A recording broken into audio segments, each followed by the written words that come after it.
Hi, it's Rabbi Alpert, Rebbe here at Hank. I'm looking forward to sharing with you a dvar torah for Purim. In the Megillah, we find an interesting part of it that seems to be unnecessary. It talks about very specifically how Esther approached the king when he stretched forth his scepter. And the pasuk says, "Vatikrav Esther, vatiga berosh hasharvit." Very detailed part of the story here, exactly how Esther was able to approach Achashverosh. Every action is being recorded. She went close and she touched the tip of the scepter. What is the significance of that, of this detail, that she came and approached the tip of the scepter? I'd like to share with you a thought about it and a message. Of course, the Megillah connects to the story of Sarah Imenu. Esther was a queen of 127 provinces, and Sarah Imenu, the wife of Abraham, lived 127 years. And the Gemara makes the connection that it was in the merit of Sarah, who lived 127, that Esther became queen over 127 provinces. And the Gemara explains that it was in the merit of Sarah, because Sarah lived her life so righteously, every day of her life, every moment for the 127 years that she lived, that Esther was able to become queen over 127 provinces. But we could perhaps understand this somewhat deeper, that Esther lived her life emulating Sarah Imenu. She learned the stories of Chumash Bereshit, how Sarah, despite being captured, so to speak, by Paro and Avimelech, and living through those times, and maintaining her faith in Hashem, how she was a loyal wife to Avram, bringing people, as the Gemara says, Tachat Kanfei Hashchina, into the presence of the divine presence. So she emulated Sarah. So that's why she was the one selected to become the queen over the 127 provinces. So it's not just the merit of Sarah that gave Esther the power to rule. It was Esther's life, how she led her life following in the footsteps of Sarah, that gave her the worthiness of accepting to become queen over the 127 provinces. And that's a message for us, that we have to live our lives, as the Ramban says, trying to emulate the Avot Imahot, to living in their footsteps, emulating them, constantly striving to reach their level.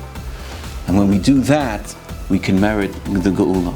And that perhaps is the significance of the words in the Megillah, Vatikrav Esther, Vatiga berosh hasharvit. When we asked, what's the significance of that detail, that she came close and she touched the tip of the scepter? What's the significance of that?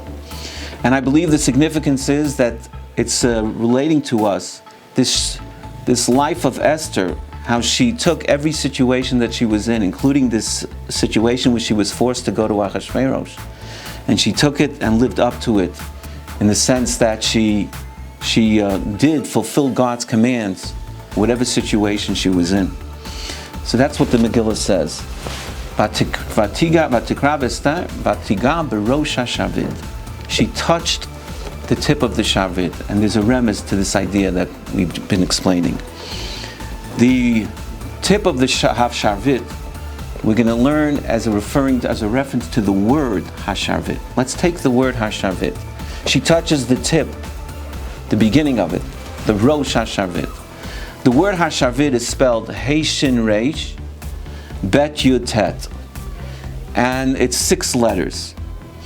The head, the beginning, is the first 3 letters, because the last 3 letters are the end. So she went and she approached, which means this idea that she's reaching out to Sarah Imenu, striving to reach her level, to emulate the matriarch Sarah. So she goes and she reaches out berosh hasharvit, to the head of hasharvit. The head letters, the beginning letters of hasharvit, is a Hey Shin Reish, which of course are the letters of Sarah. So that's what the Megillah is saying.